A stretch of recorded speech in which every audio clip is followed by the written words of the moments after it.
Bismillahirrahmanirrahim. Bismillah, assalamualaikum warahmatullahi wabarakatuh. Alhamdulillahi rabbil alamin.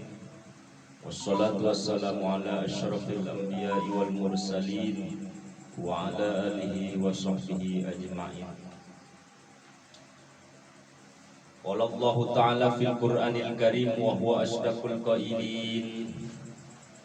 A'udzu billahi minasyaitonir rajim. Bismillahirrahmanirrahim. Dhaharul fasadu fil barri wal bahri bima kasabat aydin nas. Al-ayah. Wa qala an-nabiy sallallahu alaihi wasallam sayati zamanun ala ummati yafirruna minal ulama'i wal fuqaha fayabtaliyahumullahu bithalasi baliyatin ulaha yarfa'illahul barakata an kasbihim wathaniyatu yusallitullaha sultanan zalima wathalisatu yakhrujuna minad dunya bighairi iman. Na'udzubillah summa na'udzubillah. Sadaqallahul azim wa sadaqa rasul habibul karim wa nahnu ala dzalika minasyahidin wasyakirin walhamdulillah rabbil alamin. Alhamdulillah wa syukru ala ni'matillah.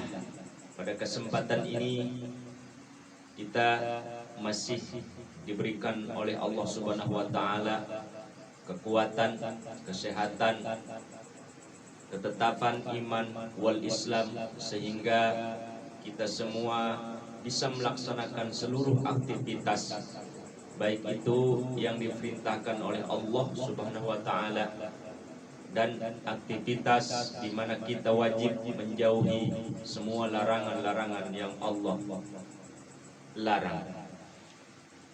Authuratul mukarramin, para jamaah semuanya, ikhwan di mana saja berada, jamaah atau muhibin yang saya cintai di mana saja berada, insyaallah kita akan membahas tentang kajian ilmu. Saya tidak bosan-bosan untuk mengajak pemirsa, mengajak ikhwan muslimin wal muslimat untuk mengkaji diri, mengaji tentang ilmu-ilmu atau membahas Al-Qur'anul Karim yang sudah diuraikan melalui para ulama, para sahabat, para tabi'in, atba' tabi'in, khususnya Rasulullah sallallahu alaihi wasallam, sumber dari semua ilmu, yaitu di bawah naungan Al-Qur'anul Karim. Ikhwan, muhibbin, pemirsa dimanapun saja berada, kali ini juga sama sesi tanya jawab tentang penjelasan hukum-hukum yang realita dalam kehidupan kita, yang nyata, yang kadang-kadang kita tidak terbenak di pikiran. Seperti contoh, kita hidup di alam dunia, Allah Subhanahu wa taala sudah menetapkan aturan-aturannya, sehingga kita melaksanakan aturan itu, termasuk kita masalah rezeki, masalah sandang, pangan dan lain sebagainya, itu sudah diatur oleh Allah Subhanahu wa taala dalam skenario-nya. Tetapi ketika kita berpikir, kita ini sebagai manusia yang diberikan akal sempurna, berusaha siang malam, kata pepatah, berangkat subuh, pulang maghrib, pulang subuh lagi bahkan.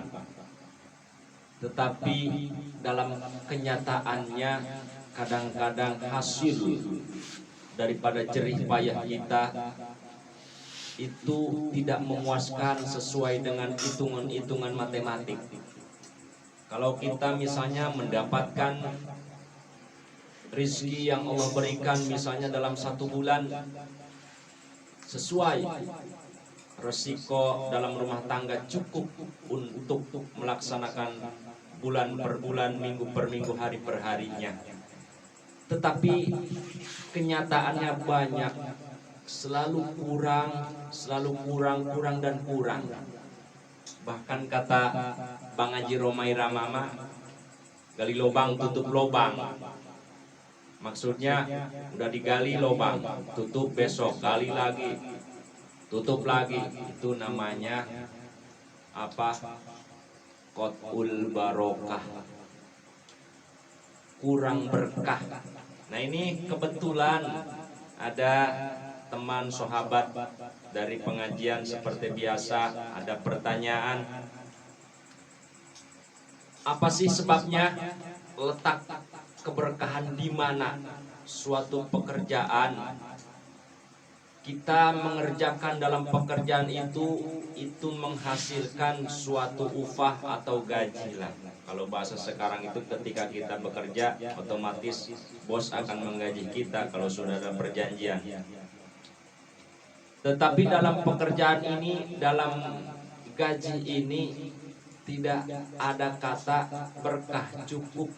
Di mana letaknya? Saya pengen tahu letak keberkahannya ini di mana dan harus bagaimana untuk mengembalikan keberkahan itu. Kalau dibahasakan lagi, padahal gaji kita misalnya UMR, apalagi yang punya jabatan di atas 10 juta misalnya, 20 juta, bahkan gaji pejabat-pejabat sekarang di atas rata-rata semua, belum lagi tunjangan-tunjangan. Tetapi kenapa sih kasusnya banyak yang korupsi, banyak yang nyelewengkan? Ini kenapa? Padahal kalau menghitung secara matematik, gaji yang dia terima dari hasil kerjanya itu cukup untuk menghidupi anak istrinya 1 bulan bahkan lebih. Kalau kita, gaji apanya? Kita memang syukuran kepada Allah, gaji cukup segitu, dicukup-cukupkan. Tetapi menurut di atas rata-rata, di atas normal, kita belum mencukupi kata berkah. Karena apa? Ini ada apa di balik ini? Mungkin dari pemerintahan. Tetapi dari itu semua kita wajib bersyukur, itu hakikatnya rezeki dari Allah yang kita berikan. Nah, mari kita bahas masalah keberkahan.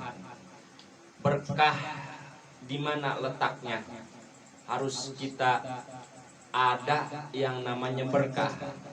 Mari kita bahas dulu apa itu berkah. Berkat, kalau bahasanya berkat, berkah kan sama.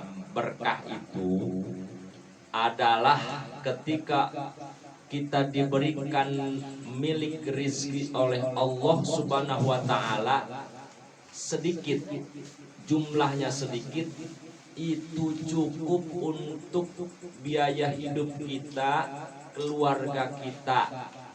Cukup itu dalam artian tidak butuh lagi untuk pinjam atau untuk nyari yang lain. Itu namanya berkah, sedikit cukup. Nah, ada lagi berkah, banyak dikasih Allah rezeki limpah, ruah limpah, merimpah luah. Banyak dikasih rezeki oleh Allah, ada sisanya berkah.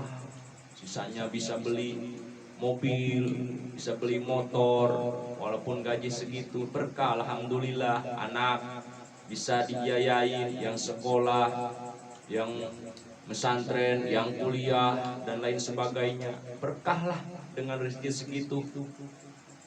Tahu kenapa saya juga kalau berpikir, padahal kebutuhan banyak.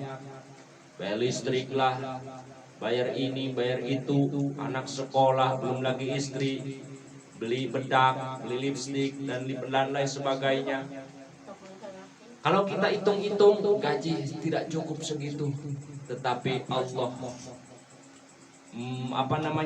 memberikan keberkahan dalam kehidupan seseorang, tidak menghitung dari matematik jumlah nominal berapa yang kita terima.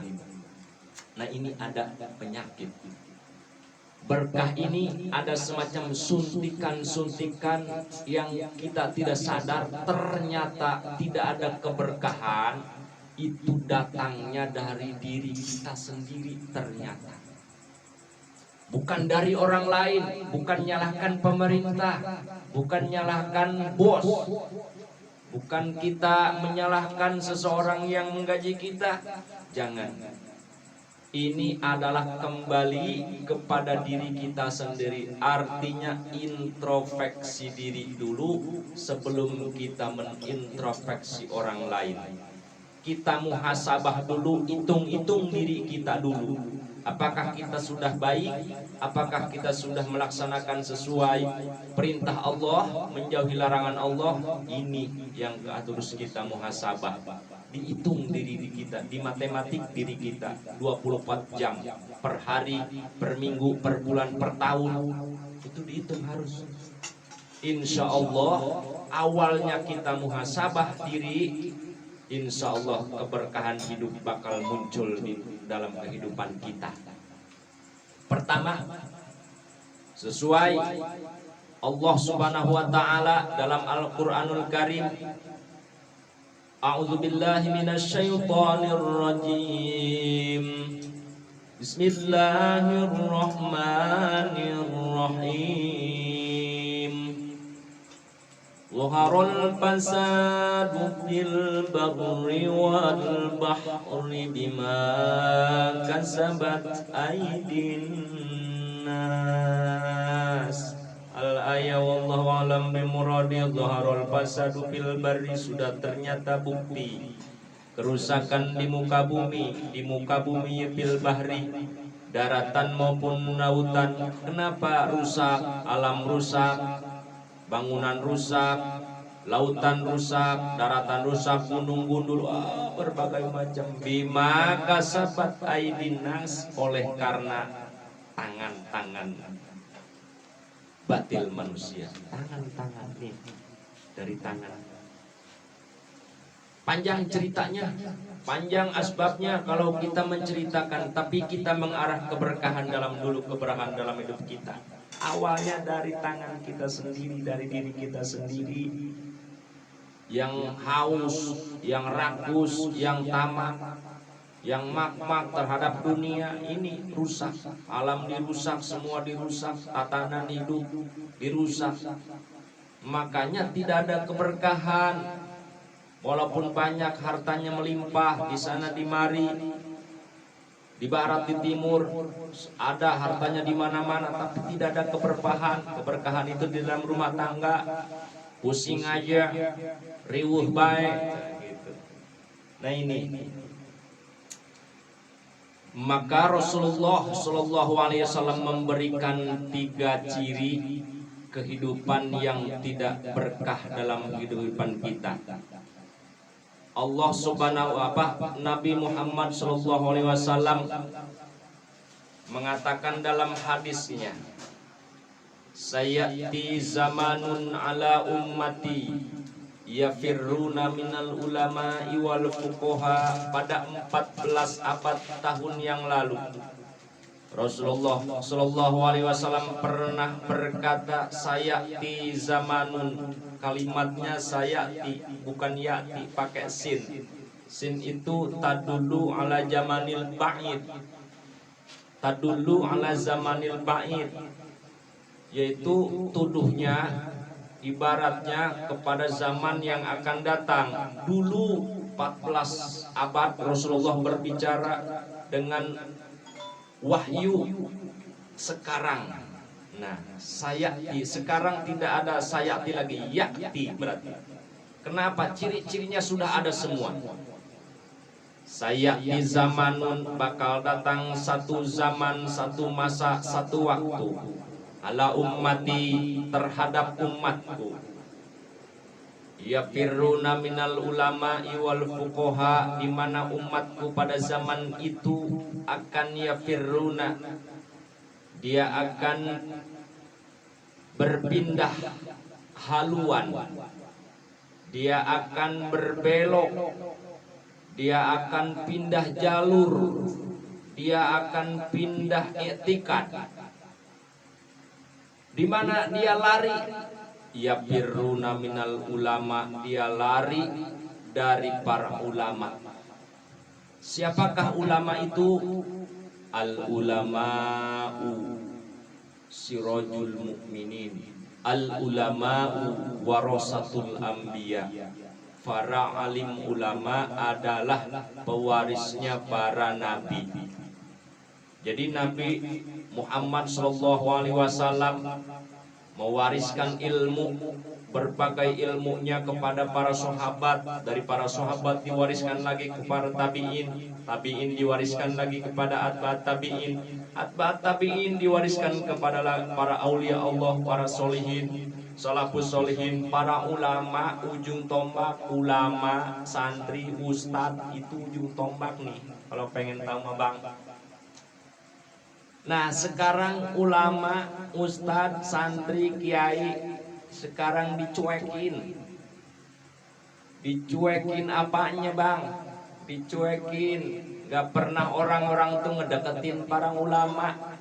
Kalau ulama kerjanya apa? Ulama itu kerjaannya dakwah bil lisan, terus bil hal. Dia itu dakwah, ngajak dengan ucapan, dengan kelakuannya. Ngajak kemana? Ila dulumati, minat dulumati ila nur, dari kebodohan kepada kepintaran. Padahal ulama itu, woi, malam ini pengajian loh, malam ini pengajian, ulama ngajak ngaji, ulama ngajak sholat, ngajak ibadah dan lain macam sebagainya. Sekarang dicuekin, ngajak mah ngajak aja, ya udah duluan aja Pak Kiai, saya ada urusan, ada kepentingan yang lain. Pokoknya ya firruna, kata Rasulullah. Dia itu lari. Lari itu artinya bukan lari tunggang langgang. Tidak mengikuti jejak ulama, tidak mengikuti kata-kata ulama, tidak mengikuti atau bersatu dalam kumpulan pengajian para kiai, para ustadz, para santri. Sekarang ya masing-masing. Kadang ngaji ada kepentingan. Ngaji kadang-kadang ngaji ria, pengen dilihat manusia. Saya ngaji nih, kemarin ngaji sama Pak Kiai sampai jam 3 malam. Ria tuh, mas sekali ngaji aja dibilang-bilangin sama orang-orang. Itu kosong, nggak ada artinya. Ya firruna minal ulama wal fuqaha, dan ahli-ahli fikih. Pada zaman itu orang tidak memerlukan ahli-ahli fikih. Padahal ahli-ahli fikih itu dari golongan para kiai ulama.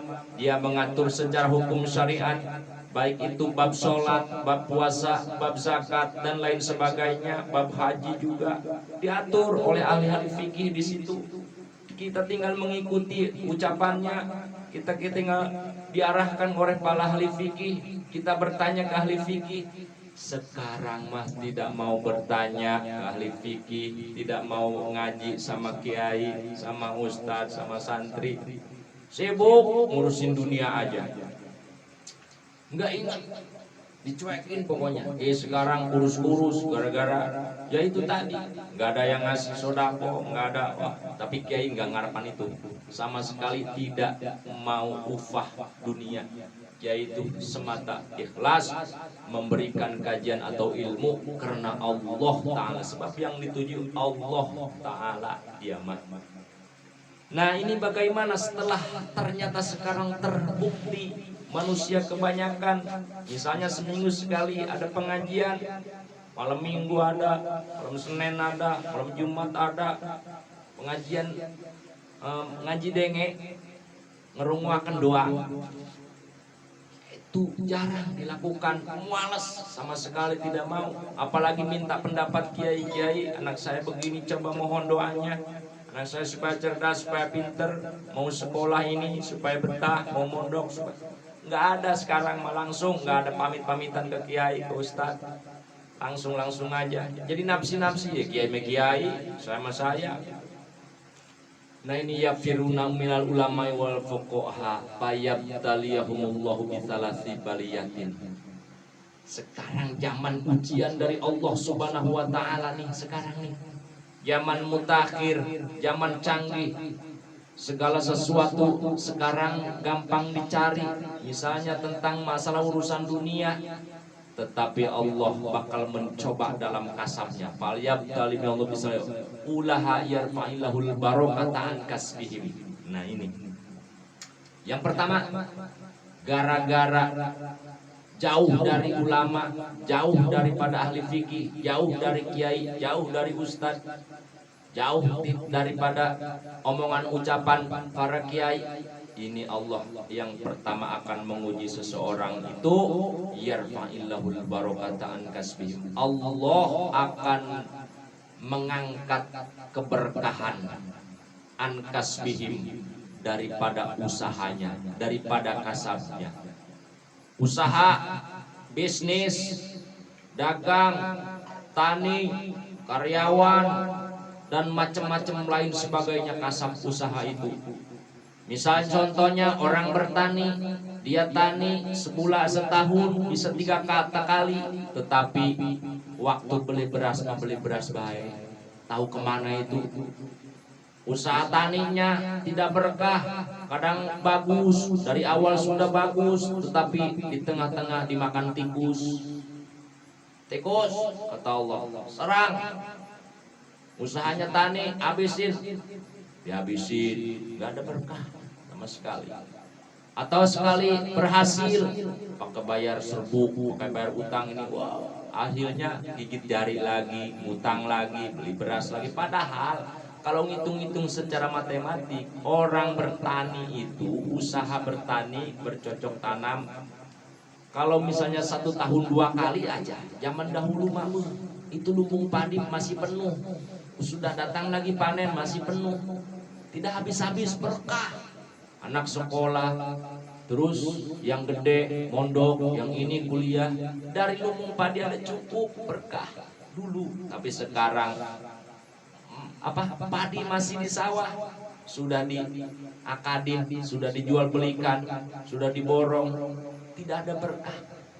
Makanya kenapa nggak aneh, nggak heran sekarang tani terus, usaha terus, tapi beli beras terus, beli sembako terus, nebus sembako. Padahal mah gengsi loh, orang kampung sekarang rame-rame nebus beras sembako.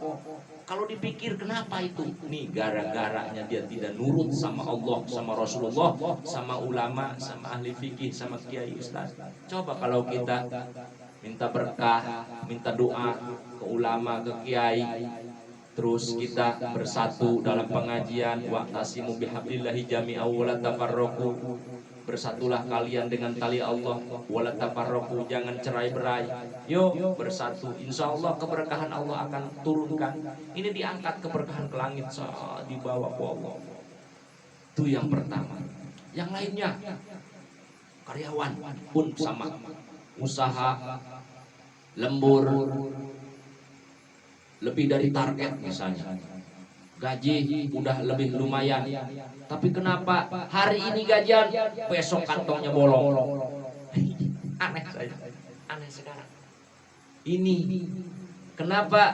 Karena kita sibuk istighol dengan dunia, tetapi tidak sadar kenapa kita selalu memikirkan dunia, duit, tetapi kita di sisi lain nggak pernah bersosialisasi dengan masyarakat. Ada riungan nggak diundang, nggak datang. Ada pengajian nggak ikut ngaji. Itu penyakit.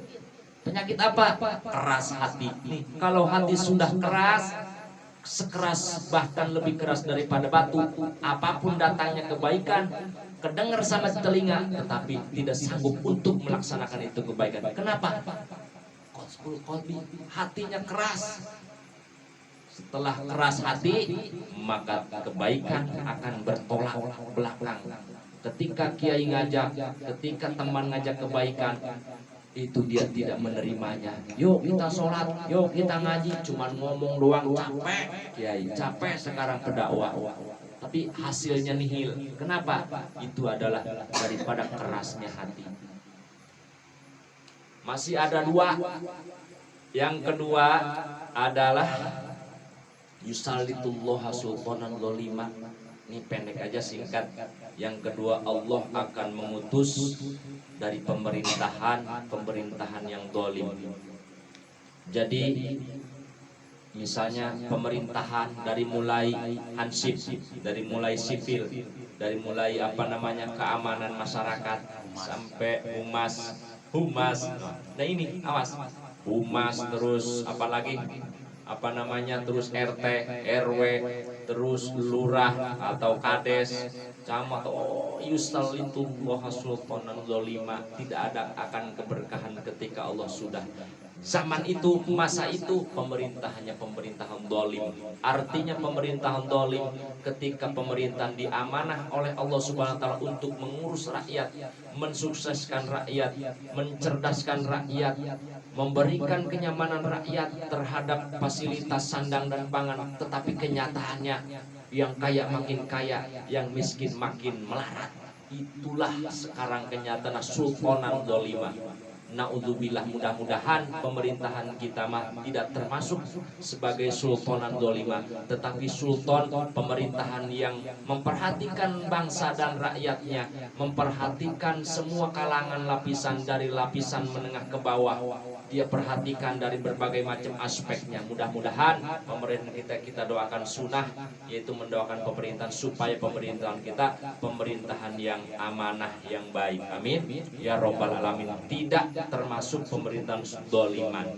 Yang terakhir sangat dahsyat, naudzubillah min dalik, ini ketika Allah akan mencoba, ketika kita jauh dari kiai, dari ulama, dari berbagai ahli-ahli, sumber ahli-ahli Allah, yakhrujuna minad dunya bighairi iman. Dia nanti ketika datang sakaratul maut tidak membawa iman.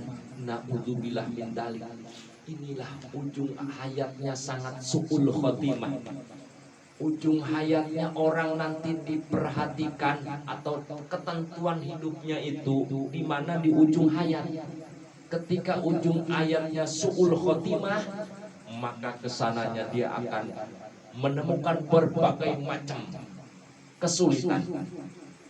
Su'ul khotimah, naudzubillah. Ketika ketentuannya atau ditentukan ujung hayatnya itu husnul khotimah, inilah orang walaupun di awal kehidupannya dia tidak baik, tidak bagus, tidak benar, riwayat hidupnya pokoknya meresahkan manusia, tetapi akhir hayatnya dia husnul khotimah, itulah orang yang akan selamat. Tetapi orang yang jauh dari ulama, orang yang hanya memikirkan dunia, maka yakhrujuna minad dunya bighairi iman, dia keluar di dunia ini artinya memasuki alam akhirat, alam barzakh dan alam-alam yang lainnya, dia tidak membawa iman Islam, naudzubillah. Sementara modal manusia untuk menuju alam yang lain, yaitu alam barzakh, alam akhirat, harus ada modal, yaitu yang dinamakan sinyalnya itu harus ada iman Islam. Ketika ada sinyalnya itu iman Islam, maka orang yang mentransfer berbagai amal ke si dia akan datang. Maka mudah-mudahan setelah kita memperjelas masalah ini, ternyata ada di diri kita. Yuk perbaiki diri kita dari awal, muhasabah, hitunglah hidup kita ini, apakah kita sudah berapa persen, seberapa umur kita, tinggal berapa umur kita. Kalau umur kita menghitung umur Rasulullah SAW 63 tahun, sementara kita sudah seberapa sekarang, misalnya 40, 50, tinggal berapa lagi, muhasabah. Yuk kita sementara cari nafkah wajib, cari ilmu wajib, hukumnya sama wajib, semua wajib, maka perbaiki diri kita dari diri kita sendiri. Insya Allah kehidupan kita berkah, rumah tangga kita sakinah, mawaddah warohmah. Mudah-mudahan pertemuan kali ini ada manfaatnya. Adanallahu wa iyyakum ajmain. Assalamualaikum warahmatullahi wabarakatuh.